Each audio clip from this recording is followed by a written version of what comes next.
Hello जुगनूस, क्या हाल चाल मेरे क्लास 11 के प्यारे प्यारे बच्चों। एंड जैसा आप लोगों ने मेरा पिछला वाला पोस्ट देखा होगा, हमने एक पोल कंडक्ट किया था हमारे ग्रेविटी सर्कल यूट्यूब चैनल पर। और उस यूट्यूब चैनल के ग्रेविटी सर्कल के कम्युनिटी पोस्ट पर 80% से ज्यादा ऐसे स्टूडेंट्स थे जिन्होंने बोला कि सर हम लोग 23 या 24 में नीट या जेई के लिए प्रिपरेशन कर रहे हैं। एंड हम लोग यहां पर जो पढ़ा रहे हैं, नो डाउट आप सभी लोग अगर कोई भी बेस्ट ऑथर की बुक उठाकर देखोगे, यही सारी चीजें उसके अंदर मिलेगी। किसी कोचिंग इंस्टीट्यूट का मॉड्यूल उठाकर देखोगे, यही सारी चीजें मिलेगी। बस एक चीज जो ग्रेविटी सर्कल पर अभी तक नहीं मिल पा रही थी वो थे क्वेश्चंस। करेक्ट, क्वेश्चंस नहीं मिल पा रहे थे। हम लोग क्वेश्चन प्रैक्टिस कर रहे थे लेकिन वो बोर्ड लेवल के कर रहे थे। लेकिन अब से हम लोग यहां पर जो पढ़ रहे हैं वो भी जेई नीट का होगा, जो क्वेश्चंस करेंगे वो भी जेई नीट के होंगे। तो सर जो आपने चैप्टर जैगुआर बैच में या जुगनू बैच में प्रायर करा दिए, क्या हम उसके क्वेश्चंस नहीं करेंगे? जी नहीं, हम उसके क्वेश्चंस करेंगे। मतलब हम एक सेपरेट प्लेलिस्ट बनाएंगे। और जैसे कि क्लास 11 में हम स्ट्रक्चर ऑफ एटम पर हैं, लेकिन हमने some basic concept of chemistry कर लिया है, तो उसके जो जेई और नीट के पीवाईक्यूज होंगे, जेई और नीट के जो क्वेश्चंस होंगे वो हम वहां पर सॉल्व करेंगे। एंड उसके लिए और आपको जो प्रैक्टिस का मटेरियल है उसके लिए वी आर इनटू समथिंग, हम उसके लिए कुछ प्लान कर रहे हैं, वो बहुत जल्दी आप लोगों के सामने आ जाएगा। एंड उसमें मुझे आप लोगों का सपोर्ट चाहिए, हर तरीके का सपोर्ट चाहिए। मतलब ऐसा नहीं कि वो सब कुछ मैं आपको जो लेकर आ रहा हूं मैं उसको आप तक प्रोवाइड करूंगा, लेकिन बदले में मुझे आपका सपोर्ट चाहिए, तब हम उसको और अच्छे से कर पाएंगे। एंड वो चीज मैं जल्दी आपके साथ में डिस्क्लोज करूंगा। लेकिन अभी आज से मुझे आपका सपोर्ट चाहिए इस चैनल को जेई नीट पर ले जाने के लिए। तो हम लोग जेई और नीट लेवल के क्वेश्चंस वगैरह करेंगे। एंड फिर जैसे हम लोग स्ट्रक्चर ऑफ एटम के बाद क्लासिफिकेशन ऑफ एलिमेंट पर चले जाएंगे। 11th के बाद जब हम 12th की बात करें तो 12th में हम लोग केमिकल काइनेटिक्स पे चले जाएंगे। तो वहां पर मैं आप लोगों को चैप्टर पढ़ाते पढ़ाते जेई नीट के क्वेश्चन कराना शुरू कर दूंगा। तो वहां पर फिर आपको प्रॉब्लम नहीं रहेगी किसी भी तरीके की। करेक्ट। तो चले गाइस, आज का लेक्चर हम लोग शुरू करते हैं और बात करते हैं हम लोग हमारे नए टॉपिक की, जो कि नया नहीं है, बहुत पुराना है, जिसका नाम है Niels Niels Niels Niels Niels Niels Niels Niels Bohr Niels Bohr's model of atom. Niels Bohr model of atom. क्या ये बात मेरे सारे प्यारे प्यारे बच्चे रेडी हैं शुरू करने के लिए? ग्रेट। नील बोर ने क्या किया? नील बोर ने एक बहुत सुंदर सा, एक बहुत प्यारा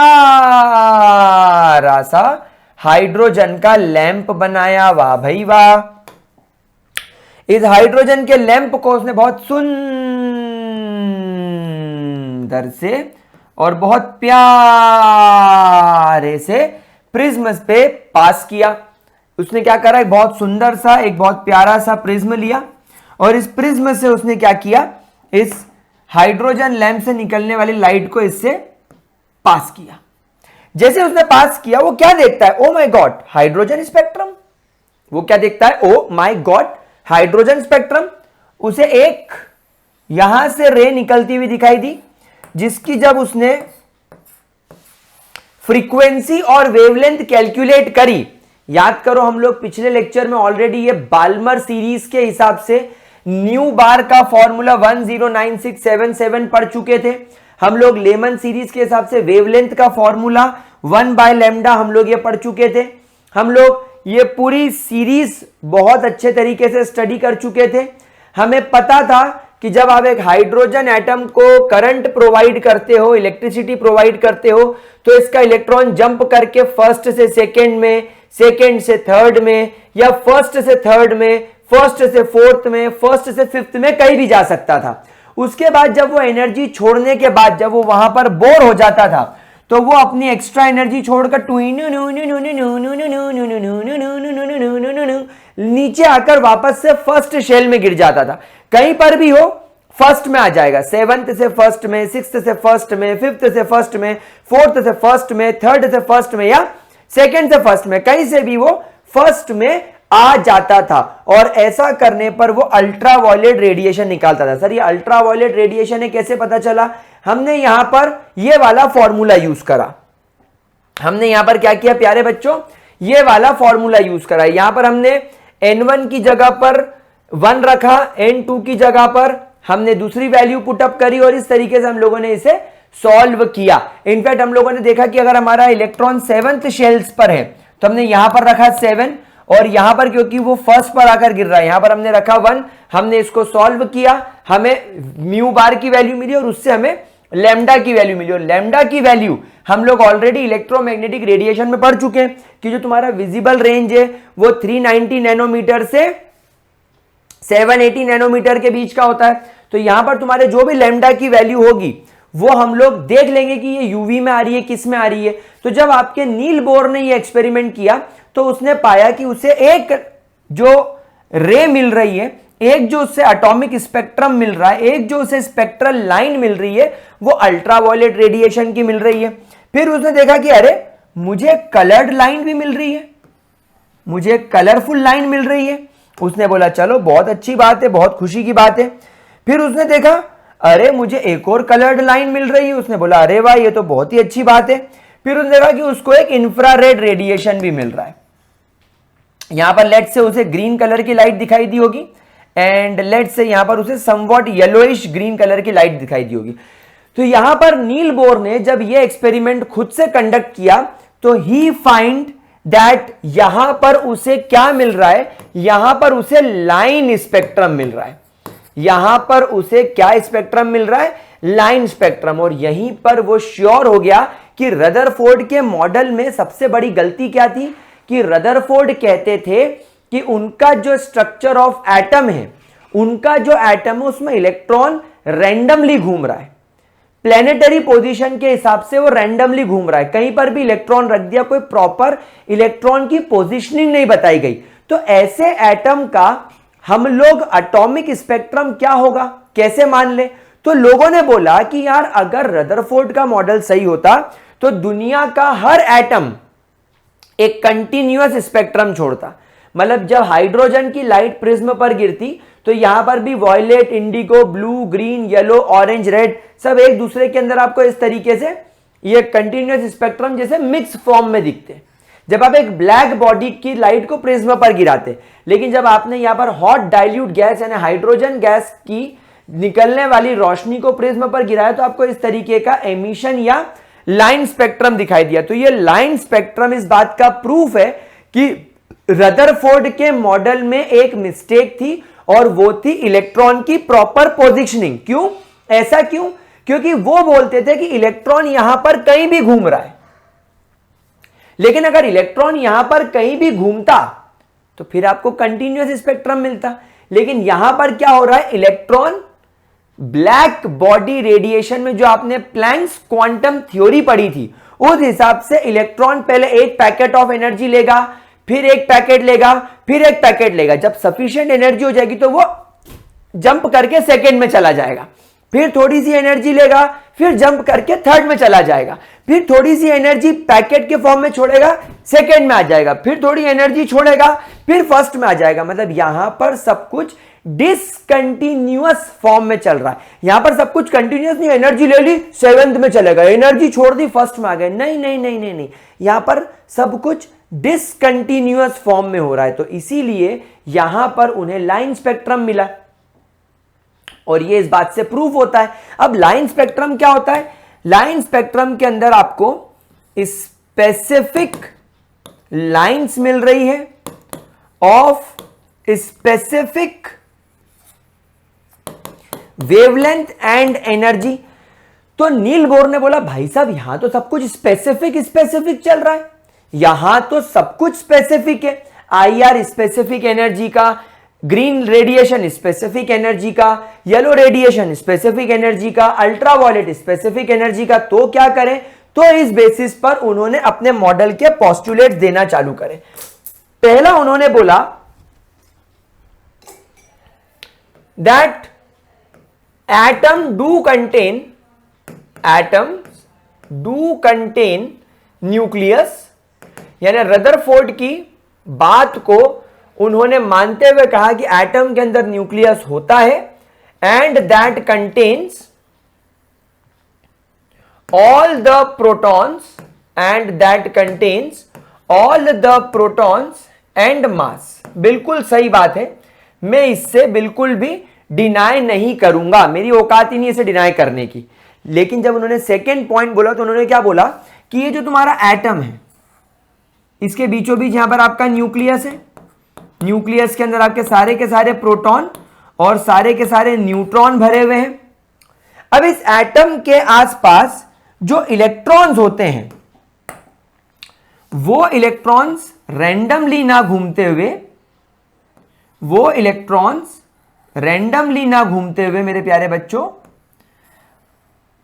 वो इलेक्ट्रॉन इसके न्यूक्लियस के आसपास एक फिक्स एनर्जी लेवल पर एक फिक्स पाथ पर घूमते हैं। तो यहां पर नील बोर ने हमें बोला कि ये जो आपका ये है इसे उन्होंने नाम दिया शेल, या उन्होंने इसे नाम दिया एनर्जी लेवल, या उन्होंने इसे नाम दिया ऑर्बिट। उन्होंने बोला कि ये जो तुम्हारा एटम है इसके अंदर इलेक्ट्रॉन एक फिक्स पाथ पर घूमता है, यानी इलेक्ट्रॉन या तो फर्स्ट शेल में होगा, या तो सेकेंड शेल में होगा, या तो थर्ड शेल में होगा, या तो फोर्थ शेल में होगा। इलेक्ट्रॉन कभी भी आपको ये दो शेलों के बीच में ये यहां पर घूमता हुआ या यहां पर घूमता हुआ या यहां पर घूमता हुआ नजर नहीं आएगा, जो रदरफोर्ड के केस में हो रहा था। यहां पर उन्होंने बोला कि तुम्हारा जो इलेक्ट्रॉन होगा वो एक फिक्स एनर्जी के साथ एक फिक्स एनर्जी लेवल पर या एक फिक्स शेल पर कंटिन्यूअसली एक फिक्स पाथ पर घूमेगा, और इस वजह से इलेक्ट्रॉन अपनी एनर्जी कभी लूज नहीं करेगा। अगर इलेक्ट्रॉन एक फिक्स पाथ में एक फिक्स सर्कुलर पाथ में घूमता रहेगा तो उसकी एनर्जी का कभी लॉस नहीं होगा। तो सेकेंड पॉइंट जो हमें हमारे नील बोर ने क्या बोला, नील बोर ने कहा that electron will revolve around the nucleus in a fixed path or in a fixed orbit। एक fixed path या एक fixed orbit में ये घूमेगा, it will move in a fixed path or in a fixed orbit with fixed energy and therefore it will be stable and will not lose its energy and falls into nucleus।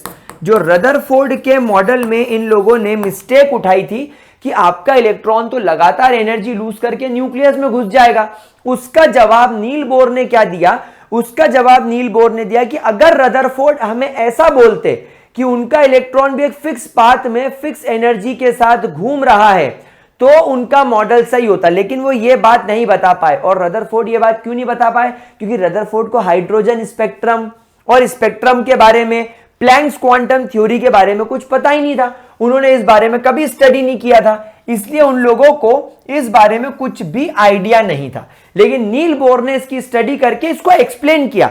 मतलब क्या Rutherford ने इसको गलत बनाया? नहीं, Rutherford इसको समझा नहीं पाए। तो नील बोर ने उन्हीं के एक्सपेरिमेंट को कंटिन्यू करके स्पेक्ट्रम और प्लैंक्स क्वांटम थ्योरी की स्टडी करके उन्हें बताया कि देखो आपके एटम का, हाइड्रोजन एटम का जब हम लोग स्पेक्ट्रा लेंगे तो हमें लाइन स्पेक्ट्रम मिल रहा है। हमें लाइन स्पेक्ट्रम क्यों मिल रहा है? इसका मतलब यह है कि आपके हाइड्रोजन एटम के अंदर जब आप इस इलेक्ट्रॉन को एनर्जी दोगे, जब आप इस इलेक्ट्रॉन को एनर्जी दोगे तो ये एनर्जी पैकेट के फॉर्म में अब्सॉर्ब करेगा, 1 पैकेट, 2 पैकेट, 3 पैकेट, 4 पैकेट, और जब इसके पास में सफिशिएंट एनर्जी हो जाएगी ये अपने शेल से जंप करके दूसरे शेल में चला जाएगा। अब यहां पर जाने के बाद कुछ देर ये यहां रहेगा, लेकिन एनर्जी ज्यादा होने की वजह से इसकी स्टेबिलिटी कम हो जाएगी, तो ये अपनी एनर्जी जो इसने अब्सॉर्ब करी है वो वापस से एमिट करेगा। अभी एनर्जी जो एमिट कर रहा है ये भी पैकेट के फॉर्म में कर रहा है, और ये एनर्जी एमिट करके वापस से अपने ग्राउंड शेल में, अपने ओरिजिनल शेल में आकर गिर जाएगा। अब ये यहां पर से जो एनर्जी रिलीज कर रहा है ये इलेक्ट्रोमैग्नेटिक रेडिएशन के फॉर्म में होती है, और इस वजह से हमें एक एटम के अंदर से या एक बल्ब के अंदर से रोशनी निकलती हुई दिखाई देती है, वो गर्म होता हुआ दिखाई देता है। तो नील बोर का सेकंड कॉन्सेप्ट ये था दैट इलेक्ट्रॉन अपने न्यूक्लियस के आसपास एक फिक्स पाथ या एक फिक्स ऑर्बिट में फिक्स एनर्जी के साथ मूवमेंट करेगा, और इस वजह से वो स्टेबल बन जाएगा और वो किसी भी प्रकार की एनर्जी लूज नहीं करेगा और न्यूक्लियस के अंदर भी जाकर नहीं गिरेगा। क्या ये बात समझ में आई मेरे प्यारे बच्चों को? तीसरे पॉइंट की तरफ चलिए तीसरा पॉइंट उन्होंने क्या बोला, that when electron will absorb, उन्होंने बोला that when electron will absorb energy it will gets excited, वो क्या हो जाएगा, वो एक्साइटेड हो जाएगा, and will jump to higher energy level or higher energy orbit or higher energy shell, and it is called as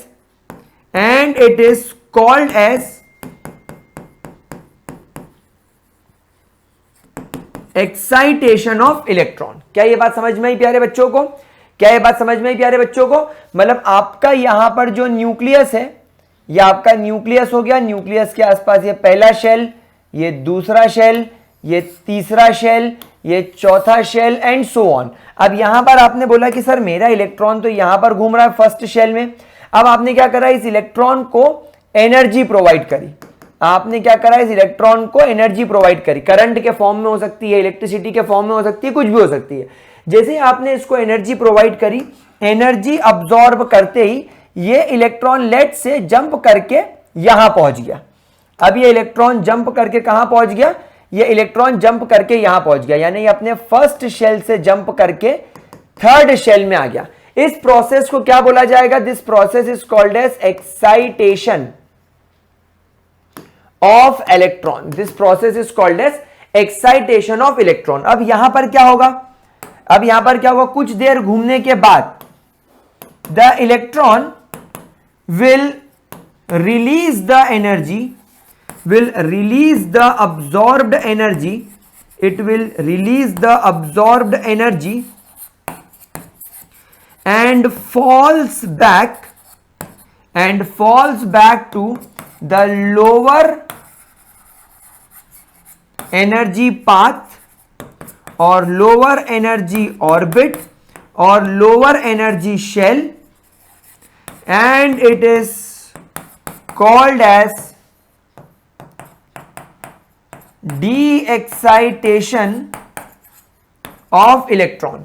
यानी अब क्या होगा, कुछ देर बाद ये इलेक्ट्रॉन ने जितनी भी एक्स्ट्रा एनर्जी अब्सॉर्ब करी है, डिपेंडिंग अपॉन इट्स इच्छा, वो कितनी एनर्जी रिलीज करेगा। अगर वो थोड़ी एनर्जी रिलीज करेगा तो वो हो सकता है यहां से केवल सेकेंड शेल में जाकर रुक जाए। याद करो हमने पढ़ा था यहां पर कि अगर आपके इलेक्ट्रॉन की इच्छा हुई तो वो अपने एक्साइटेड शेल से, मान लो 7th से उसने एनर्जी छोड़ी, या मान लो 6th में है तो वहां से उसने एनर्जी छोड़ी, या मान लो 5th में है तो उसने वहां से एनर्जी छोड़ी, या मान लो वो 4th में है तो उसने वहां से एनर्जी छोड़ी, या मान लो 3rd में तो उसने वहां से एनर्जी छोड़ी।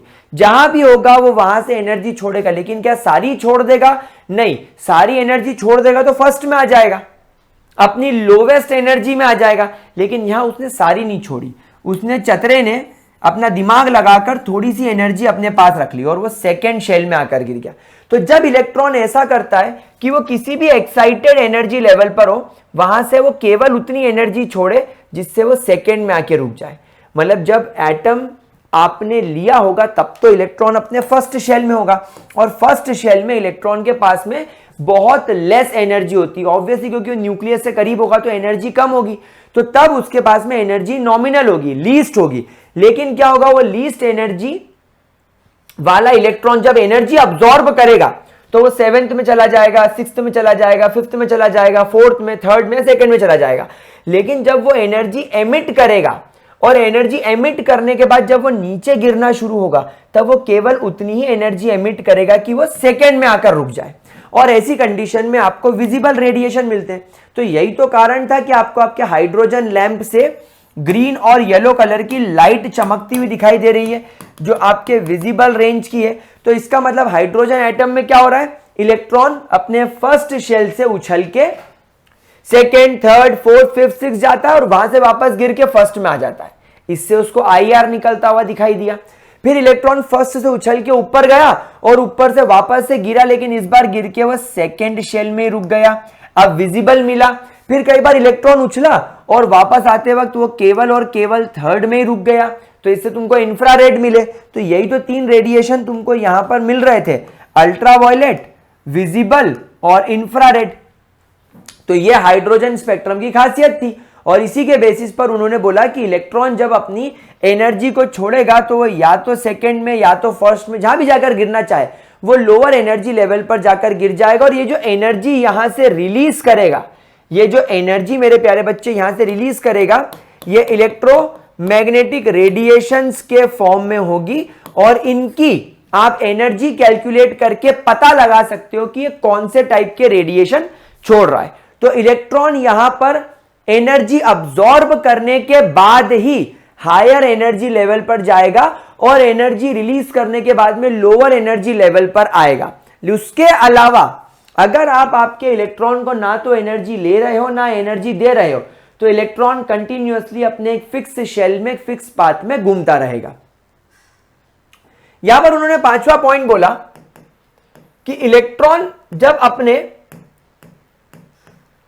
लोअर एनर्जी लेवल पर होगा तब उसकी एनर्जी होगी E1, तो हम यहां पर लिखेंगे energy of electron in lower energy level, in lower shells या लोअर एनर्जी शेल। एंड दूसरा उन्होंने बोला that E2 is the energy of electron in excited shell, यानी ऐसे शेल जिनमें वह एक्साइट होकर जा चुका है। तो आप इन दोनों के बीच की एनर्जी का गैप निकाल सकते हो, E2 माइनस E1। आप इन दोनों के एनर्जी का गैप क्या निकाल सकते हो, E2 minus E1। Also from Planck's quantum theory, also from Planck's quantum theory, from Planck's quantum theory, from Planck's quantum theory आप लोग जानते हैं that E is equal to H nu. So यहां पर आप E की जगह पर डेल E कर दीजिए।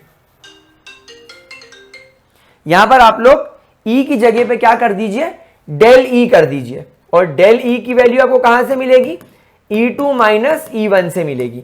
सो देयरफॉर अगर आप लोगों को E2 माइनस E1 से डेल्टा E की वैल्यू मिल गई, और H की वैल्यू तो आप लोग जानते हैं, H की value 6.626 into 10 to the power minus 34 joule seconds होती है।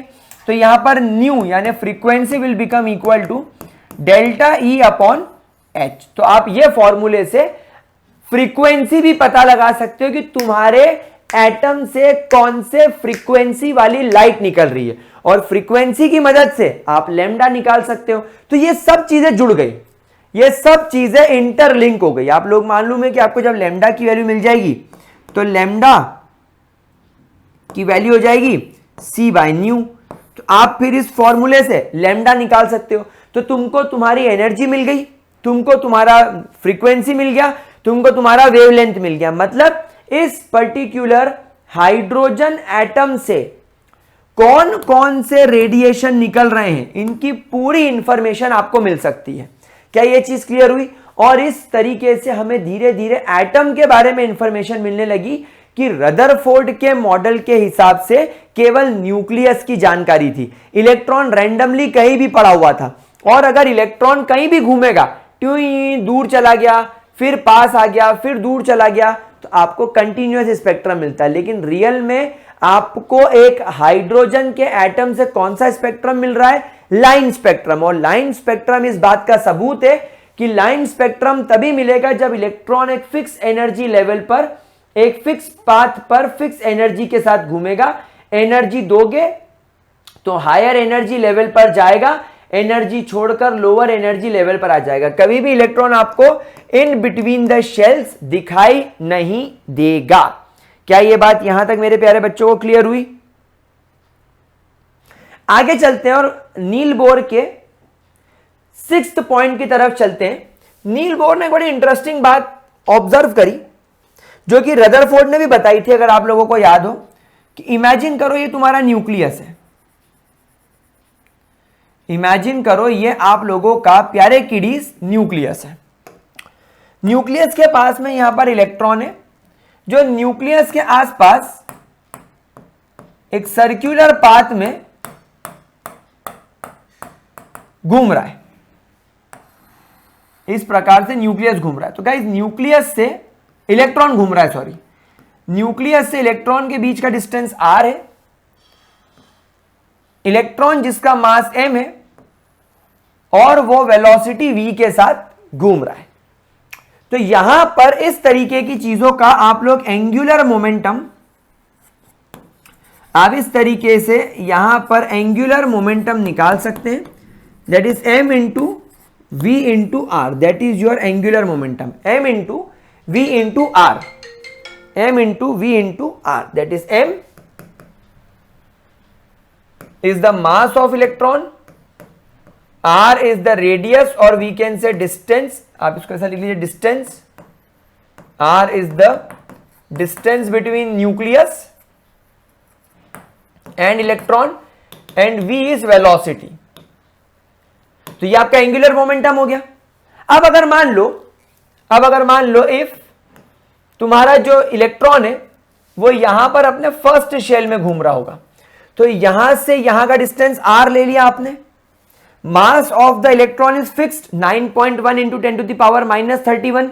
और वेलोसिटी, यहां पर वेलोसिटी यानी कितनी स्पीड से इलेक्ट्रॉन घूम रहा है वो भी डिपेंड करेगा कि इलेक्ट्रॉन न्यूक्लियस से कितना नजदीक है। मेरे को एक बात बताओ, अगर कोई मेरी टी शर्ट खींच ले और मैं भागूं तो मैं प्रॉपर्ली भाग पाऊंगा क्या? नहीं, क्योंकि मेरी टी शर्ट कोई खींच रहा है तो मुझे अपोजिंग फोर्स फील होगा जिससे मैं तेज नहीं भाग पाऊंगा। लेकिन जैसे जैसे मैं न्यूक्लियस से दूर जाना चालू करूंगा इलेक्ट्रॉन पर एक अंदर की ओर फोर्स लगना कम हो जाएगा, तो वेलोसिटी में भी बदलाव आएगा। तो रेडियस और वेलोसिटी डिपेंड करेगी कि इलेक्ट्रॉन कौन से शेल में घूम रहा है। अब अगर मान लो इलेक्ट्रॉन यहां नहीं, इलेक्ट्रॉन यहां पर सेकेंड शेल में घूमता, इमेजिन करो यहां घूमता, तो ऑब्वियस सी बात है यहां से यहां तुम्हारे इलेक्ट्रॉन का जो रेडियस है वो चेंज हो जाता। यहां पर अगर ये r1 लिया है तो यहां पर ये r2 हो जाता, और यहां पर इसकी वेलोसिटी अगर तुमने v1 ली है तो यहां पर इसकी वेलोसिटी v2 हो जाती। तो यहां वाले केस में, फर्स्ट केस में इसका angular momentum m into v1 into r1 होता, एंड सेकेंड केस में इसका angular momentum m into v2 into r2 होता। तो एंगुलर मोमेंटम बदलता with change in shell, angular momentum बदलता with change in the shell. Shell का जो change हो रहा है रेडियस वगैरह सब कुछ, उससे वो बदलता। लेकिन नील बोर ने एक और इंटरेस्टिंग बात नोट करी। उन्होंने देखा कि एक और चीज आ रही है, दैट इज NH अपॉन 2 पाई। यानी उन्होंने देखा कि अगर मैं एंगुलर मोमेंटम की वैल्यू निकालूं, मोमेंटम MOMENTUM, अगर मैं एंगुलर मोमेंटम की वैल्यू निकालूं तो मेरे पास में एक और फॉर्मूला आ रहा है NH अपॉन 2 पाई। मैं उससे ये वैल्यू निकाल सकता हूं, एंगुलर मोमेंटम की वैल्यू मैं NH अपॉन 2 पाई से निकाल सकता हूं, NH अपॉन 2 पाई। और उन्होंने एक बात ऑब्जर्व करी कि अगर मैं एंगुलर मोमेंटम निकालने के लिए फॉर फर्स्ट शेल, अगर मुझे फर्स्ट शेल के लिए एंगुलर मोमेंटम निकालना तो यहां पर मेरे n की वैल्यू 1 हो जाएगी। तो angular momentum for the first shell will become equal to h upon 2 pi, क्योंकि n की वैल्यू तो 1 हो गई। अब यहां पर अब आप h की वैल्यू रख दीजिए 6.626 into 10 to the power -34 joule seconds divided by 2 into 3.14। इससे आपको जो वैल्यू मिल रही है वही की वही वैल्यू आपको सेम इस फॉर्मूले से भी मिलेगी जब तुम्हारा न्यूक्लियस से इलेक्ट्रॉन फर्स्ट शेल में होगा। तो नील बोर्ड चकरा गए, बोले यार ये फॉर्मूले से भी मुझे एंगुलर मोमेंटम की वैल्यू सेम मिल रही है जो ऑथेंटिक ट्रेडिशनल फॉर्मूले से मिल रही है। उन्होंने बोला अरे यार, फिर उन्होंने बोला कोई बात नहीं, मैं इसको क्रॉस चेक करता हूं फॉर सेकेंड शेल। तो उन्होंने फॉर सेकेंड शेल यानी जब n की वैल्यू 2 होगी तो उन्होंने एंगुलर मोमेंटम निकाला फॉर सेकेंड शेल और क्या पाया कि NH/2π यानी 2H/2π हो गया, 2 कट गया तो यहां पर वैल्यू हो गई 6.626 into 10 to the power -34 joule seconds divided by 3.14। इसको सॉल्व करके जो वैल्यू मिली वही की वही एग्जैक्ट वैल्यू, वही की वही सेम वैल्यू उन्हें तब मिली जब उन्होंने इलेक्ट्रॉन को न्यूक्लियस से सेकेंड शेल में रखा और यहां पर रेडियस R2 लिया।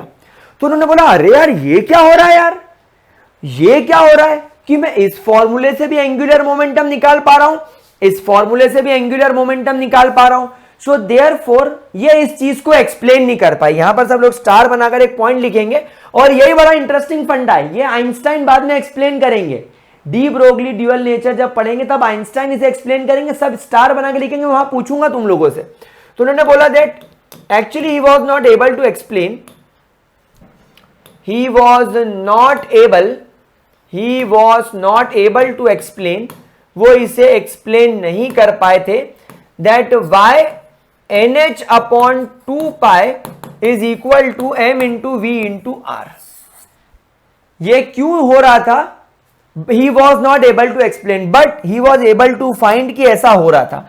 एंड therefore उन्होंने इस H/2π को बोल दिया बोर्स क्वांटाइजेशन।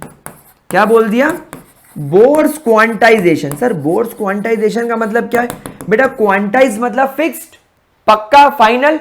तो उन्होंने बोला मुझे अगर किसी भी इलेक्ट्रॉन का एंगुलर मोमेंटम निकालना हो एटम के अंदर तो H/2π की वैल्यू तो फिक्स है, H/2π की वैल्यू तो फिक्स है। बस ये पता कर लो कि वो कौन से शेल में, फर्स्ट शेल में है तो इसकी वैल्यू से 1 को मल्टीप्लाई कर दो, सेकेंड शेल में है तो इसकी वैल्यू से 2 को मल्टीप्लाई कर दो, थर्ड शेल में तो इसकी वैल्यू से 3 को मल्टीप्लाई कर दो, आपको एग्जैक्ट वही वैल्यू मिलेगी जो आप इस फॉर्मूले से निकालते। तो therefore he called it Bohr's quantisation, therefore he called it as Bohr's quantisation. क्या ये बात मेरे प्यारे किडीज को समझ में आ रही है? क्या ये बात मेरे प्यारे प्यारे गुलजारी लालों को समझ में आ रही है? चलिए आगे बढ़ते हैं। और ये कौन सा पॉइंट हो गया, बोर क्वांटाइजेशन का 5th पॉइंट हो गया क्या, नहीं 6th पॉइंट हो गया। चलिए अब हम लोग यहां पर हमारे 7th पॉइंट की तरफ चलते हैं, which is again very important और सोचने पर हमें मजबूर कर देगा। That is energy of an electron in a shell.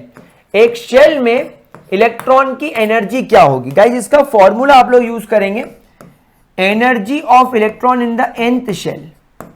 यानी आप यहां पर n की जगह कुछ भी रख दो, 1 2 3 4 5 6 7 8 कुछ भी आप यहां पर रख दो। तो यहां पर आपका फॉर्मूला हो जाएगा माइनस RH ब्रैकेट में 1/n nth का स्क्वायर जूल्स। यह है आपके एनर्जी ऑफ एन इलेक्ट्रॉन का फॉर्मूला। आपके इलेक्ट्रॉन की एनर्जी एक शेल में कितनी है यह उसका फॉर्मूला है। यहां पर मेरे प्यारे बच्चों आप लोगों के साथ में एक इंपॉर्टेंट बात में डिस्कस करना चाहूंगा। यहां पर RH is called as Rydberg constant, RH is called as Rydberg constant. और RH की जो वैल्यू होती है मेरे प्यारे बच्चों that is 2.18 into 10 to the power -18, 2.18 into 10 to the power -18 is the value of Rydberg constant. और गाइज ये फॉर्मूले से आप किसी भी इलेक्ट्रॉन की एनर्जी को पता लगा सकते हो। चलिए एक एग्जांपल लेकर देखते हैं कि जब आपका इलेक्ट्रॉन अपने फर्स्ट शेल में होगा, यानी बिल्कुल न्यूक्लियस के नजदीक होगा, तो इसकी एनर्जी क्या हो जाएगी, -2.18 इंटू 10⁻⁻18 जूल्स, 1/1 का स्क्वायर, तो ये तो 1 हो जाएगा। सो देयरफॉर आपकी वैल्यू हो जाएगी 2.18 into 10⁻⁻18 joules. Energy of the electron in the first shell, energy of electron in the first shell. क्या ये बात मेरे प्यारे बच्चों को समझ में आई? जब आपका इलेक्ट्रॉन आपके सेकेंड शेल में चला जाएगा तो वैल्यू क्या हो जाएगी, E2 is equal to -2.18 into 10⁻⁻18 joules multiply by 1/, nth का स्क्वायर। अब क्योंकि यहां पर n की वैल्यू 2 है तो 2 का स्क्वायर कितना हो जाएगा, 4। तो मैंने डायरेक्ट लिख दिया 4। जब मैं 4 को इससे डिवाइड करूंगा तो ये हो जाएगा -0.2, 5 4 से 21 कैरी, देन 4 4 से 0.545 इंटू 10⁻⁻18 जूल्स। ये तुम्हारी हो गई energy of the electron in the second shell. ये फर्स्ट शेल, ये सेकेंड शेल। जब आप यहां पर थर्ड शेल के लिए निकालोगे तो वैल्यू हो जाएगी -2.18 इंटू 10⁻⁻18 जूल्स मल्टीप्लाई बाय 1/। अब यहां पर n की वैल्यू आपको 3 रखनी है, तो 3 का स्क्वायर विल बिकम 9। जब आप इसको डिवाइड करेंगे तो हो जाएगा -9 2 ज़ा 18, 19 20 21 3 कैरी, 4 9 ज़ा 36, -0.24, फिर 2 कैरी, फिर 2, तो -0.242 इंटू 10⁻⁻18 जूल्स। ये तुम्हारी हो गई energy of electron in the third shell. तो आप देख रहे हो इस तरीके से आप एनर्जी की वैल्यू बड़े आराम से निकाल सकते हो। क्या एक बात समझ में आ रही है? अच्छा, अब यहां पर आपके माइंड में दो बातें आई होगी। इन वैल्यूज को देखकर आपके माइंड में दो बातें आई होगी। पहली बात आपके माइंड में आई होगी that why the energy is negative. क्या आपके मन में सवाल आया कि एनर्जी नेगेटिव क्यों है? तो गाइस इसका रीजन ये है that when electron is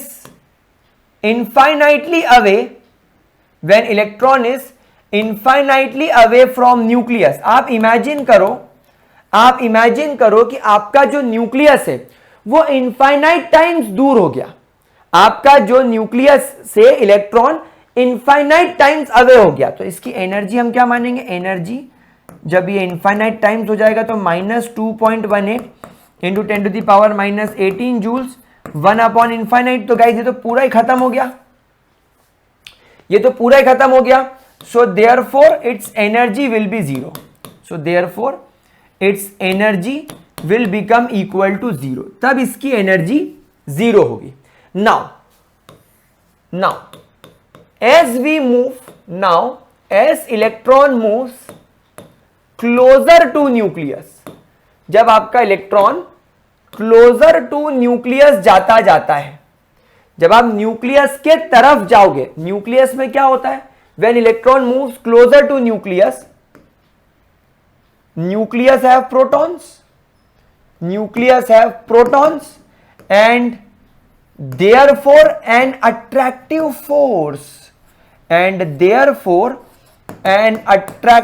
force will act on electron। आपके इलेक्ट्रॉन पर एक अट्रैक्टिव फोर्स लगने लगा। इलेक्ट्रॉन जितनी स्पीड से घूम सकता था अब वो उतनी स्पीड से घूम पा रहा है क्या? नहीं। अब न्यूक्लियस खींच रहा है, रुक साले रुक, मेरे पास आ। इलेक्ट्रॉन भाग रहा है, न्यूक्लियस खींच रहा है, समझ रहे हो? एक अट्रैक्टिव फोर्स लग रहा है। तो an attractive force will act on nucleus and hence it's energy will become negative. Energy क्या होती जाएगी इसकी? Negative and negative. क्या ये बात आप लोगों को समझ में आई? इसकी एनर्जी नेगेटिव हो जाएगी क्योंकि इलेक्ट्रॉन के ऊपर एक बहुत जोरदार फोर्स ऑफ अट्रैक्शन नजर आ रहा है। अब दूसरा अपने आप ही माइंड में से कॉन्सेप्ट हट गया। जब इलेक्ट्रॉन न्यूक्लियस के सबसे नजदीक था, इसके पास में जो वैल्यू थी वो मैक्सिमम नेगेटिव वैल्यू थी। गाइस, इलेक्ट्रॉन की वैल्यू जितनी ज्यादा नेगेटिव होगी एनर्जी की, जितनी ज्यादा नेगेटिव एनर्जी होगी, मैं उसको उतनी लीस्ट एनर्जी मानूंगा। एक बात बताओ, तुमको किसी टेस्ट में 0 नंबर आए, जूते तो नो डाउट पड़ेंगे, लेकिन अगले टेस्ट में तुम्हारे -2.18 नंबर आ गए। घर वाले बोलेंगे अबे साले तू माइनस में चला गया, इससे तो खाली कॉपी छोड़ आता। अरे तू खाली कॉपी छोड़ आता तो कम से कम तेरे को 0 तो आते, तू तो और नेगेटिव में चला गया, मतलब तेरे नंबर और कम हो गए। तो यहां पर अब आप देखो, फर्स्ट शेल में एनर्जी मैक्सिमम नेगेटिव वैल्यू को ऑक्यूपाई करके रखी हुई है, मैक्सिमम नेगेटिव वैल्यू के साथ में ये है, इसका मतलब इसकी एनर्जी लीस्ट है। लेकिन जैसे ही आप सेकेंड शेल की तरफ आए, एनर्जी थोड़ी सी बढ़ गई, एनर्जी थोड़ी बढ़ गई। क्यों? क्योंकि अब ये वैल्यू थोड़ी लेस नेगेटिव हो गई। एनर्जी की वैल्यू जैसे जैसे तुम शेल बढ़ाते जा रहे हो, energy of electron less negative होती जा रही है, बढ़ती जाएगी। और तभी तो मैंने कहा कि जब तुम इनफाइनाइट पर पहुंच जाओगे, उसकी वैल्यू 0 हो जाएगी। क्या बात समझ में आ गई? तो सेकेंड पॉइंट जो आप लोगों ने ऑब्जर्व किया होगा, लेकिन अब हम इसको एक्सप्लेन करेंगे, that with increase in number of shell, that when increase in number of shell, number of shell के increase होने के साथ क्या होगा मेरे प्यारे बच्चों? when we increase the number of shell, the energy of electron becomes less negative, with less negative and therefore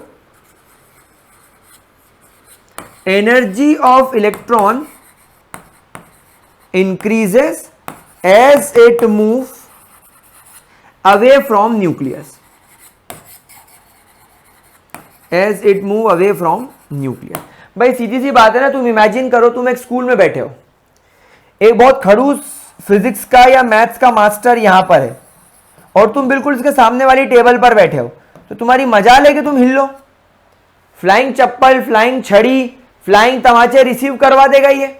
लेकिन जैसे जैसे बच्चे इससे दूर वाली डेस्क पर बैठना शुरू होते हैं, अगर कोई बच्चा यहां बैठा है तो ये खड़ूस मक्खी चूस मास्टर से बहुत दूर बैठा है, तब यहां बैठ के मोबाइल चलाए, गाने सुने, गाने गाए, छिछोरेपंती करे, ये मास्टर से बहुत दूर है। लेकिन ये दोनों बच्चे मोबाइल चलाना तो छोड़ो, एक दूसरे की तरफ देखकर मुस्कुरा भी नहीं सकते, वरना ये सामने का सामने 12 बजा देगा। तो इनकी एनर्जी कम है क्योंकि न्यूक्लियस सबसे नजदीक है, इसकी एनर्जी ज्यादा है क्योंकि न्यूक्लियस से ये बहुत ज्यादा दूर है। तो ये वाला एक पॉइंट भी बहुत ज्यादा इंपॉर्टेंट है मेरे प्यारे बच्चों, जो आप लोगों को ध्यान रखना है। ये फॉर्मूला आपको एनर्जी का ध्यान रखना होगा। क्या ये बात समझ में आई मेरे प्यारे बच्चों को? क्या इसके अंदर कोई दिक्कत? जल्दी बताओ, सोच समझ के देख लो देख लो देख लो। अगर कोई दिक्कत आ रही हो तो मुझे बताओ, नहीं आ रही है तो हम आगे बढ़ें, आगे बढ़ें। चलिए आगे बढ़ते हैं। और अब हम लोग यहां पर बात करते हैं कि लेट्स से, हम यहां पर आगे बढ़ के बात करते हैं कि let's say the energy of electron in final shell, that is -2.18 into 10 to the power -18। या चलो अपन सेकेंड शेल की बात कर लेते हैं। सेकेंड शेल E2 जो हायर वाला होगा, तो हो जाएगा 1/n2 का स्क्वायर। ये तेरी इक्वेशन नंबर 1 बन गई बेटा। अभी हो गया E1 18 into 10 to the power -18 1/n1 का स्क्वायर। ये बेटा तुम्हारी दूसरी इक्वेशन बन गई। अब आप डेफिनेटली यहां पर जानेंगे कि n2 will be higher one and n1 will be the lower one. अब एज पर the delta E formula E2 minus E1, so therefore E2 क्या है?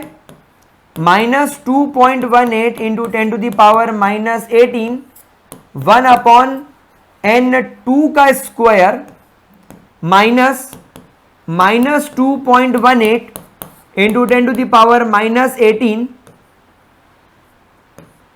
1/n1 का square, minus minus will become plus, minus minus will become plus. I hope आप इस बात को समझ पाए होंगे।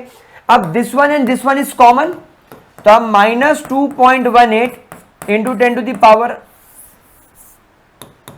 माइनस 2.18 इंटू 10⁻−18 आप यहां पर कॉमन ले लीजिए।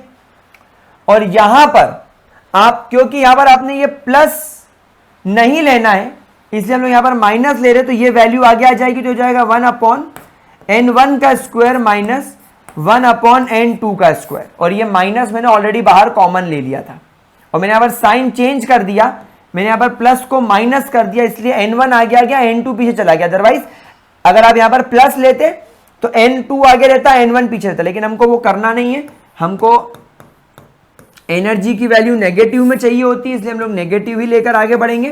तो ये मेरा फॉर्मूला बन गया माइनस 2.18, अच्छा सॉरी, क्योंकि मैंने यहां पर माइनस आगे ले लिया था तो अब मुझे यहां पर माइनस हटाना पड़ेगा, इट विल बिकम प्लस, यानी प्लस आगे चला गया और ये इधर आ गया, तो it will become plus 2.18 into 10⁻18 minus 18 1/n1 का स्क्वायर माइनस 1/n2 का स्क्वायर।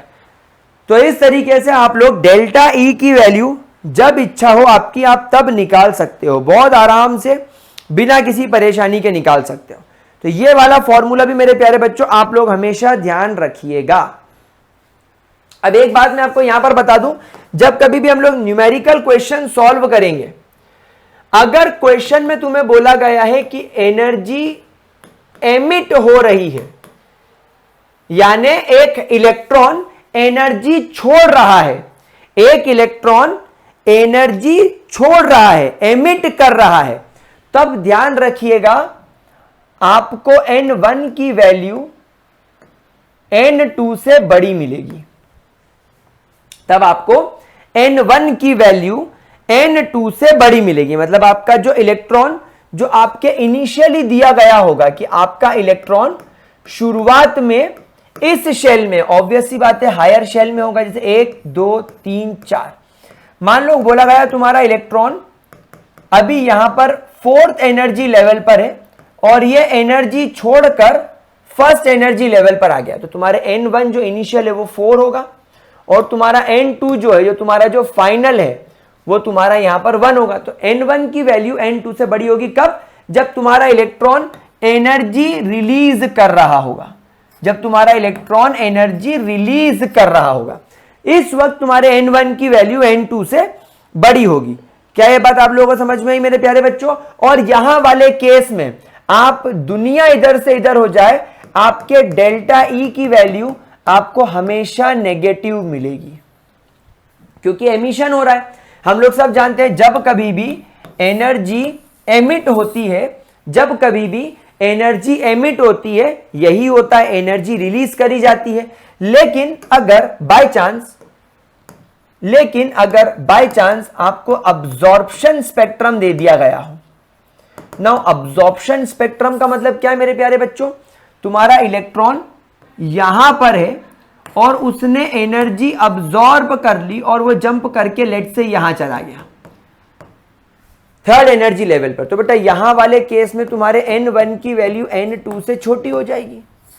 यानी इनिशियली तुम्हारा इलेक्ट्रॉन 1 में था, इनिशियली तुम्हें क्या बोला गया है कि इनिशियली तुम्हारा इलेक्ट्रॉन फर्स्ट एनर्जी लेवल पर था, फिर एनर्जी एब्जॉर्ब करके वो फाइनली थर्ड एनर्जी लेवल पर चला गया, तो यहां पर इनिशियल की वैल्यू फाइनल से छोटी हो गई। तो यहां पर जब आप ये वाला फॉर्मूला लगाओगे तो n1 की वैल्यू जो कि छोटी है वो पहले आ गई, n2 की वैल्यू बड़ी है जो बाद में आ गई, तो डेफिनेटली आपको यहां पर जो डेल्टा ई मिलेगा वो प्योरली पॉजिटिव मिलेगा, क्योंकि यहां पर अब्जॉर्प्शन स्पेक्ट्रम हो रहा है, क्योंकि यहां पर अब्जॉर्प्शन स्पेक्ट्रम हो रहा है। आप बिल्कुल इस तरीके के क्वेश्चन हम लोग सॉल्व करेंगे तब आपको और ज्यादा मजा आएगा, बट पहले जरा इतना नोट कर लो ताकि हम लोग आगे बढ़ सकें। आप जरा इसको अच्छे तरीके से नोट कर लीजिए ताकि हम लोग आगे बढ़ सकें। ये फॉर्मूला गाइस जो मैंने डब्बे में बनाया है, इस फॉर्मूले पर आपके जेई और नीट में बहुत सवाल आते हैं। मैं आपको अभी सवाल सॉल्व करवाऊंगा, हम लोग क्वेश्चन सॉल्व करने की तरफ जाएंगे, लेकिन पहले आप इसको अच्छे तरीके से नोट करेंगे। पहले नोट करेंगे, फिर एक एक करके सभी फंडामेंटल क्वेश्चन सॉल्व करना शुरू करेंगे। ठीक है, चलिए आगे बढ़े नाउ। क्योंकि यहां पर हम लोगों को डेल्टा ई की वैल्यू मिल चुकी है, that is 2.18 into 10⁻⁻18 joules, 1/n1 का स्क्वायर माइनस 1/n2 का स्क्वायर। यहां पर क्या मैं delta E is equal to H nu वाले फॉर्मूले से क्या मैं न्यू की वैल्यू नहीं निकाल सकता? डेल्टा ई अपॉन एच लगाकर क्या मैं यहां पर न्यू यानी फ्रीक्वेंसी की वैल्यू नहीं निकाल सकता?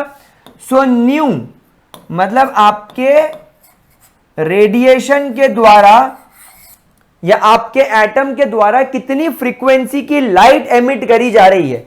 Frequency is equal to delta E. Delta E will become 2.18 into 10⁻⁻18 joules, bracket में 1/n1 का स्क्वायर माइनस 1/n2 का स्क्वायर डिवाइडेड बाय एच।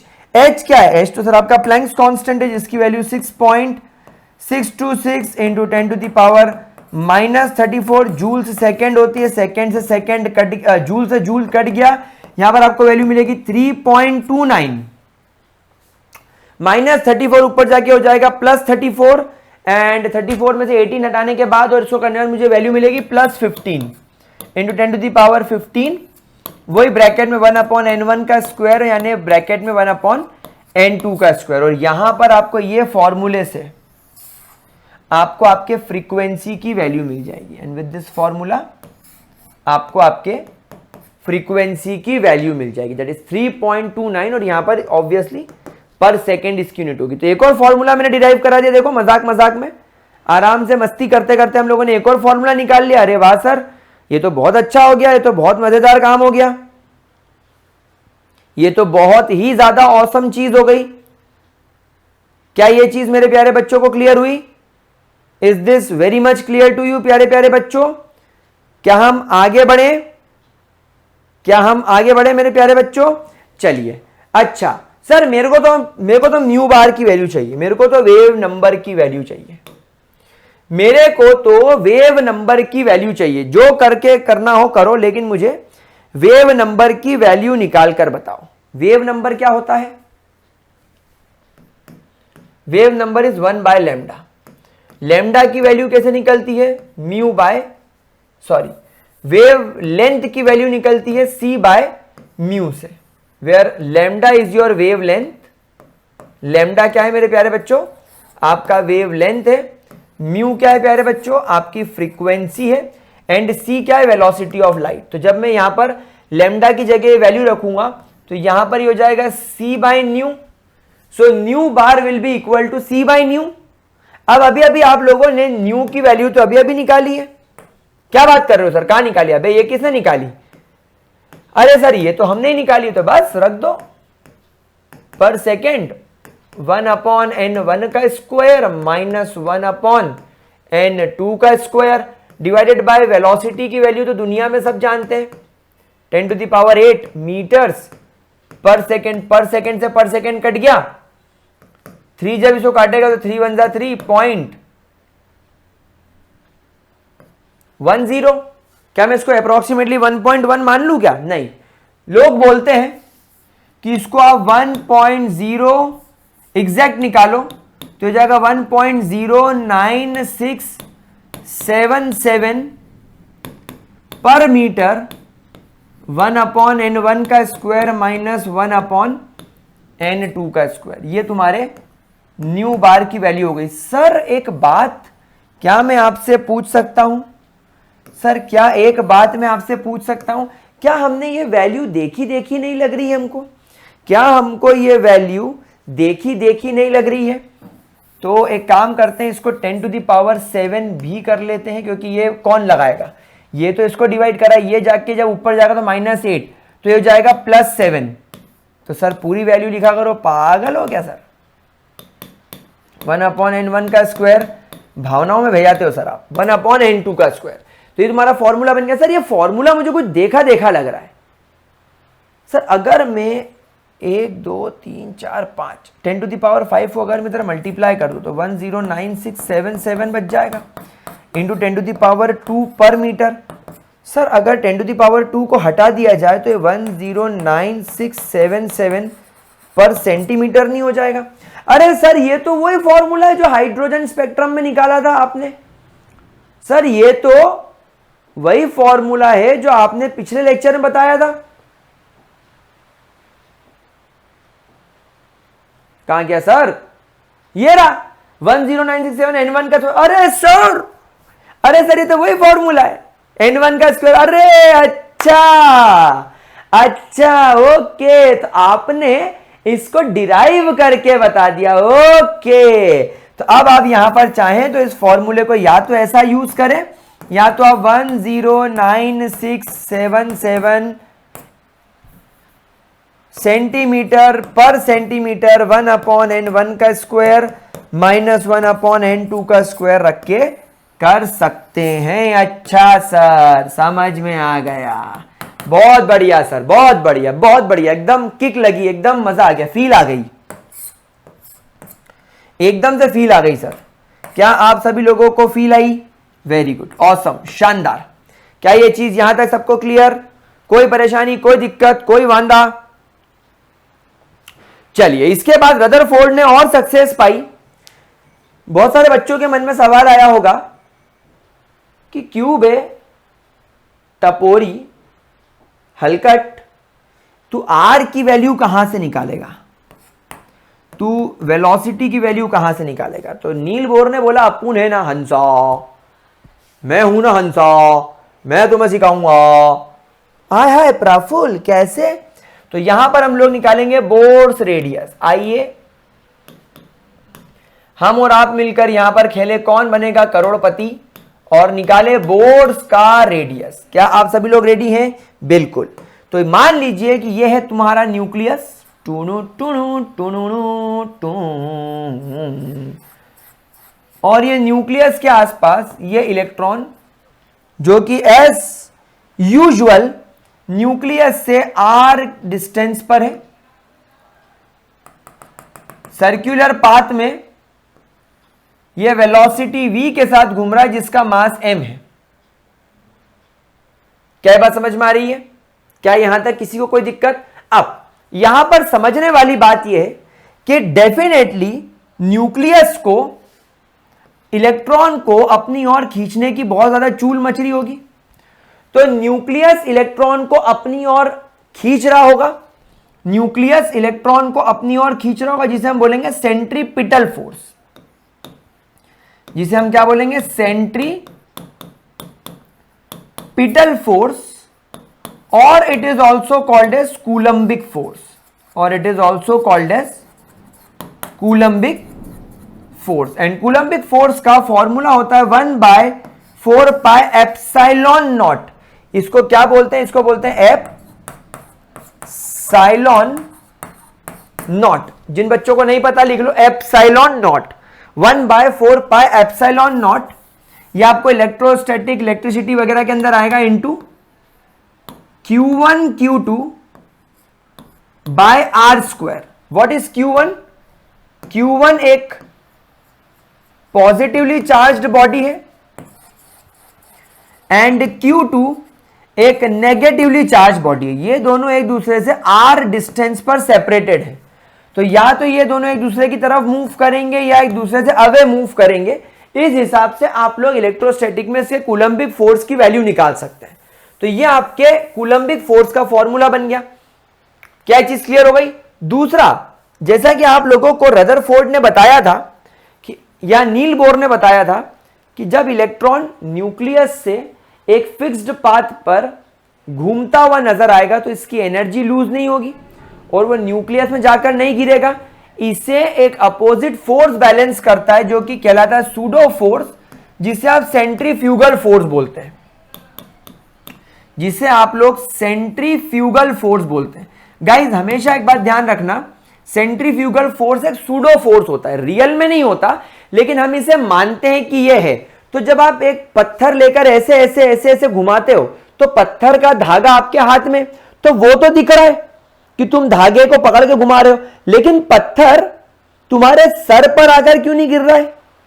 क्योंकि तुम उसको सर्कुलर पाथ में एक फिक्स रेडियस पर घुमा रहे हो। तो उस पत्थर को अंदर की ओर धागा खींच रहा है तुम्हारे सर पे गिरने के लिए, लेकिन उस पत्थर को बाहर की ओर एक फोर्स बैलेंस कर रहा है, जिससे वो पत्थर ऐसे ऐसे ऐसे ऐसे घूमता जा रहा है। तो उसको बोलते हैं सेंट्रीफ्यूगल फोर्स। मतलब इस इलेक्ट्रॉन को न्यूक्लियस अंदर की ओर जरूर खींच रहा है, लेकिन उसको बाहर की ओर एक और फोर्स है, सेंट्रीफ्यूगल फोर्स, जो उसको बैलेंस कर रहा है। क्या ये बात समझ में आ गई? And it is equal to mv square by R, and it is equal to mv square by R. क्या यहां तक सबको बात समझ में आ गई प्यारे बच्चों? अब यहां पर तुम्हारा r इस r को कैंसिल कर देगा। सो देयरफॉर यहां पर आपको इक्वेशन नंबर 1 दिखाई देगी, 1/4 पाई एप्सिलॉन नॉट। अब एक बात बताओ, इस इलेक्ट्रॉन पर चार्ज कितना है? इस इलेक्ट्रॉन पर चार्ज कितना है? E मान ले, मैग्नीट्यूड नहीं लिखना है, प्लस माइनस लिखने की जरूरत नहीं, मुझे केवल न्यूमेरिकल वैल्यू चाहिए। E हो गया यानी 1.6 into 10 to the power -19 coulomb. Okay, ये जो तुम्हारा न्यूक्लियस होता है, इस न्यूक्लियस के अंदर क्या केवल एक प्रोटॉन होता है? नहीं सर, न्यूक्लियस के अंदर depending upon the atomic number एक से ज्यादा प्रोटॉन हो सकते हैं, लेकिन क्योंकि हम एंगुलर मोमेंटम या सेंट्रीफ्यूगल फोर्स, सेंट्रीपिटल फोर्स केवल एक इलेक्ट्रॉन को ध्यान में रख के निकाल रहे हैं, इसलिए हमने इस इलेक्ट्रॉन का चार्ज E लिया हुआ है, क्योंकि हम एक इलेक्ट्रॉन की बात कर रहे हैं। लेकिन बेटा इलेक्ट्रॉन बहुत सारे हो सकते हैं, इस इलेक्ट्रॉन को नहीं तो दूसरे इलेक्ट्रॉन की बात कर रहे होगे, तो इसको ध्यान में रख लोगे, तो जिस इलेक्ट्रॉन को लोगे केवल उसका चार्ज लोगे। लेकिन प्यारे बच्चों, जो न्यूक्लियस है वो तो एक ही है, इलेक्ट्रॉन तो एक से ज्यादा हो सकते हैं, लेकिन न्यूक्लियस तो एक ही है। तो न्यूक्लियस के अंदर जितने भी प्रोटॉन्स होंगे उसका चार्ज भी मैं E मान लूं, क्योंकि आप लोग सब जानते हो इलेक्ट्रॉन हो या प्रोटॉन हो, इनका charge 1.6 into 10 to the power -19 coulomb ही होता है। इलेक्ट्रॉन का नेगेटिव हो जाता है, प्रोटॉन का पॉजिटिव हो जाता है, लेकिन चार्ज तो सेम होता है, तो दोनों का चार्ज मैंने E मान लिया। लेकिन तुम्हारे न्यूक्लियस के अंदर कितने प्रोटॉन्स हैं ये नहीं पता, तो इसको हम लगा देते हैं Z। Z मतलब नंबर ऑफ प्रोटॉन। अगर एक प्रोटॉन है तो उसका charge 1.6 into 10 to the power -19 coulombs हो जाएगा, 1 मल्टीप्लाई कर दोगे तो। 3 प्रोटॉन है तो 3 into 1.6 into 10 to the power -19 coulomb हो जाएगा। तुम्हारे 10 प्रोटॉन है तो 10 into 1.6 into 10 to the power -19 coulomb हो जाएगा। तो Z will be the number of proton. तो तुम्हारे Q1 को क्या मैं ZE लिख दूं, और तुम्हारे Q2 को जो कि इलेक्ट्रॉन है क्या मैं E लिख दूं? तो हो जाएगा ZE multiply by E upon R is equal to mv square, क्योंकि मैंने इसका रेडियस तो पहले ही काट दिया है। तो ये मुझे दिखने लग जाएगा 1/4 pi epsilon naught ZE square upon R is equal to mv square. एक काम करो, इसे इक्वेशन नंबर 1 मान लो। अब आप लोग जानते हो एंगुलर मोमेंटम, आप लोग सब जानते हो angular momentum and Bohr quantisation. So from Bohr's quantization,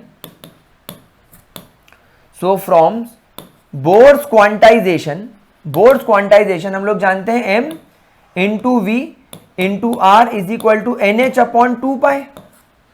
तो यहां पर आप इसको कर लो, वेलोसिटी यहीं रखो, NH को यहीं रखो, mr को नीचे ले जाओ 2 पाई के साथ, तो हो जाएगा 2 पाई mr। ये बन गई तुम्हारी इक्वेशन नंबर 2 और ये बन गई तुम्हारी equation number 1। Now put the value of equation number 2 in equation number 1। Note करो यहां तक।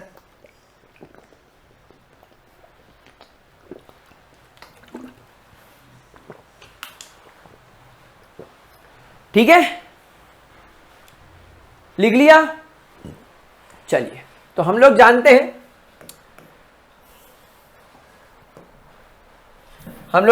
कि 1/4 pi epsilon not Z E square upon R is equal to M. अब यहां पर मैंने जो वेलोसिटी का v स्क्वायर है इसकी जगह मैंने ये वेलोसिटी की वैल्यू रख दी, तो ये जो N H upon 2 pi M are है ये पूरा का पूरा v स्क्वायर में चला जाएगा, तो ये हो जाएगा N H upon 2 pi M R का स्क्वायर। तो ये मुझे दिखने लगेगा 1/4 pi epsilon not Z E square upon R is equal to M multiply by N square H square divided by 4 multiply by pi square multiply by M square multiply by R square. ये R से ये are cut गया, ये M से ये M cut गया, और कुछ तो नहीं कट रहा है। देखो चलिए कुछ भी नहीं कट रहा है हमें, क्योंकि रेडियस निकालना है, हम रेडियस को यहां ले जाते हैं ऊपर, तो ये दिखने लगेगा मुझे 4 पाई एप्सिलॉन नॉट, ये इधर चला जाएगा ये इधर चला जाएगा, तो 4 pi epsilon naught multiply by N square multiply by H square divided by R उधर चला गया, तो ये 4 पाई स्क्वायर रह गया, 4 पाई स्क्वायर, फिर यहां पर रह गया एक m, और ये जेड ई स्क्वायर नीचे आ गया, तो हो गया M Z E square. This is the formula for radius. इस फॉर्मूले से आप किसी का भी रेडियस बड़े आराम से पता लगा सकते हैं। नाउ मैं आपको कुछ इंपॉर्टेंट बातें बता दूं। 1/4 पाई एप्सिलॉन नॉट की वैल्यू होती है 9 इंटू 10⁹9 न्यूटन। मेरे प्यारे बच्चों क्या वैल्यू होती है? न्यूटन मीटर स्क्वायर पर coulomb square, newton metre square पर कूलम स्क्वायर। तो आप यहां पर जब 4 पाई एप्सिलॉन नॉट में इसकी वैल्यू रखोगे तो ये हो जाएगी 1/9 इंटू 10⁹9। उसके बाद मल्टीप्लाई में एन स्क्वायर। तुम्हें पता थोड़ी कि इलेक्ट्रॉन कौन से शेल में है, एन का मतलब क्या होता है, इलेक्ट्रॉन कौन से शेल में, ये तो हमें पता नहीं, लेकिन बेटा H square is Planck's constant, तो 6.626 इंटू 10⁻34 आप इसका स्क्वायर कर दीजिए, मल्टीप्लाई बाय 4 मल्टीप्लाई बाय 3.14 का स्क्वायर कर दीजिए, multiply by M is mass of electron. M क्या है? M is your mass of electron, तो इसका वैल्यू 9.1 इंटू 10⁻31 kgs। उसके बाद में Z, तुम्हें पता थोड़ी कि कौन से एटम के लिए निकाल रहे हो भाई, Z can be treated as atomic number, क्योंकि हम लोग जानते हैं atomic number is equal to number of protons. तो ये Z आपको एटॉमिक नंबर यानी नंबर ऑफ प्रोटॉन्स आप पहचान लोगे कि हाइड्रोजन है। अगर Z की वैल्यू 1 रखोगे तो हाइड्रोजन, Z की वैल्यू 2 रखोगे मतलब हीलियम, Z की वैल्यू 3 रखोगे मतलब लिथियम, Z की वैल्यू 4 रखोगे मतलब बेरिलियम, 5 रखोगे तो बोरॉन। तो it will depend upon Z multiply by E, E is the charge यानी 1.6 इंटू 10⁻19 का स्क्वायर। अब जब आप इस पूरी वैल्यूज को रख के सॉल्व कर लोगे तो आपको रेडियस की वैल्यू मिलेगी 0.53। यहां पर ऊपर दिख रहा है मुझे एन स्क्वायर और नीचे दिख रहा है मुझे Z, और इसकी यूनिट आप लेंगे एमस्ट्रॉन्ग में, और ये हो गया तुम्हारा रेडियस का formula. This is your radius का फॉर्मूला। क्या रेडियस निकालना आप लोगों के लिए हुआ आसान? क्या रेडियस निकालना आप लोगों के लिए हुआ आसान? मेरे प्यारे बच्चों, कोई दिक्कत, कोई परेशानी किसी भी तरीके की? कभी कभी आप लोग अगर इसे पिकोमीटर्स में लिखना चाहें तो आप सिंपली इसको 53 n square upon Z picometres भी लिख सकते हैं, कोई परेशानी वाली बात नहीं होगी। क्या ये बात मेरे प्यारे बच्चों को समझ में आ रही है? क्या ये बात मेरे प्यारे बच्चों को समझ में आ रही है? 0.53 n square upon Z Armstrong. तो मान लो अगर आपका रेडियस का फॉर्मूला है 0.53 n square upon Z Armstrong, तो मान लीजिए अगर आप लोगों का इलेक्ट्रॉन अभी फर्स्ट शेल में है एंड हम लोग हाइड्रोजन एटम की बात कर रहे हैं, तो हाइड्रोजन एटम के लिए Z की वैल्यू तो हमेशा 1 हो जाएगी। So therefore radius of hydrogen atom will become equal to 0.53 into N square angstrom into N square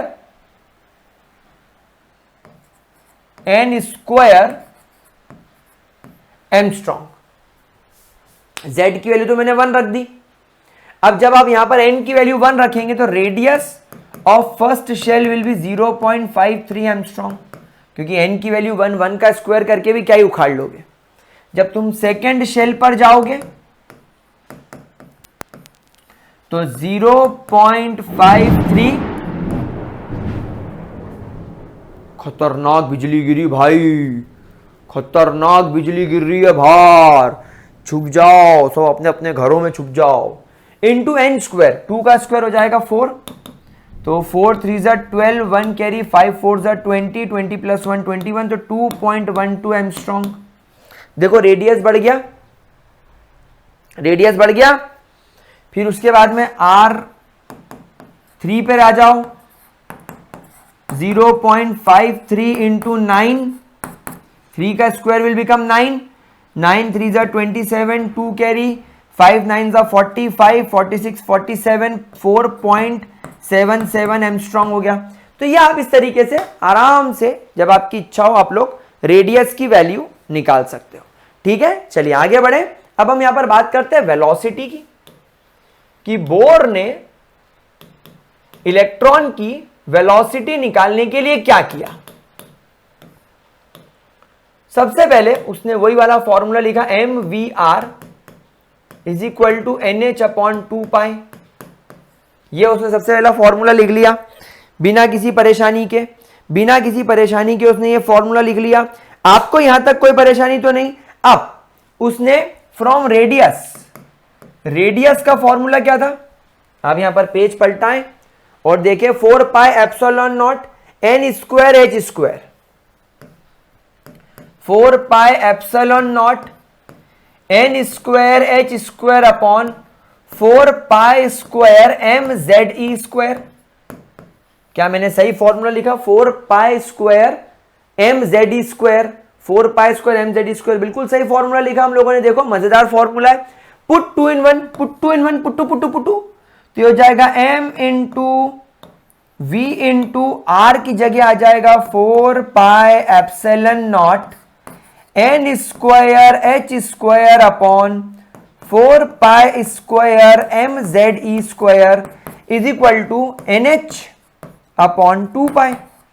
nh से ये nh कट गया, 2 से ये 4 2 टाइम्स कट गया और पाई से ये पाई कट गया। तो अब आप यहां पर जब वेलोसिटी निकालेंगे तो सबको रीअरेंज करना पड़ेगा। तो यहां से 2 पाई m z e स्क्वायर, अच्छा ये m से ये m काट दो, ये भी खत्म हो गया। तो यहां पर बचेगा 2 पाई z e square divided bye, ऊपर का सब ये नीचे आ जाएगा, 4 pi epsilon not upon NH, 2 pi z e square upon 4 pi epsilon upon NH। अब आप लोग यहां पर सब जानते हैं that velocity is equal to 2 into 3.14 into z। तो मुझे पता नहीं है कि मैं कौन से एटम के लिए बात कर रहा हूं, हाइड्रोजन, हीलियम, लिथियम, लेकिन चार्ज सभी इलेक्ट्रॉन सभी प्रोटॉन का सेम होता है। 1 बाय 4 पाई एप्सिलॉन नॉट की value 9 into 10 to the power 9 newton metre square पर कूलम हमने लिखी थी। एन मुझे थोड़ी पता है कि इलेक्ट्रॉन कौन से एटम के कौन से शेल में, तो वो हमको जब पता चलेगा तब लिखेंगे।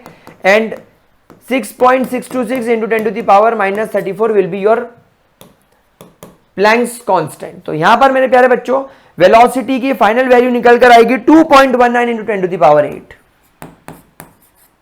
2.19 into 10 to the power 8 z upon n। और वेलोसिटी की यूनिट क्या होती है, obviously that will be centimetres per second, centimetres per second. चलिए लिख लीजिए इसको आराम से, इसको आराम से लिख लीजिए बिना किसी परेशानी के, बिना किसी दिक्कत के। वेलोसिटी की वैल्यू या तो आप इसको 2.1 10 टू द पावर 6 लिख लो, 10 टू द पावर 6 लिख लो, तो क्या होगा यहाँ पर ये मीटर पर सेकेंड हो जाएगा, ताकि आपको ये निकालने में कोई प्रॉब्लम नहीं हो। तो गाइस वेलोसिटी की वैल्यू भी मैंने आप लोगों को निकालना सिखा दी है। 2.19 10 to the power 6 Z/n metre per second. अब इमेजिन करो, वेलोसिटी का फॉर्मूला तो आपको पता है 2.19 into 10 to the power 6 into Z/n metres per second. मान लो तुम अगेन इसे हाइड्रोजन एटम के लिए निकाल रहे हो, तो हाइड्रोजन एटम के लिए Z की वैल्यू 1 हो जाएगी। तो अगर तुम्हारा इलेक्ट्रॉन फर्स्ट शेल में घूम रहा है तो उसकी इलेक्ट्रॉन की वैल्यू, वेलोसिटी की वैल्यू क्या होगी?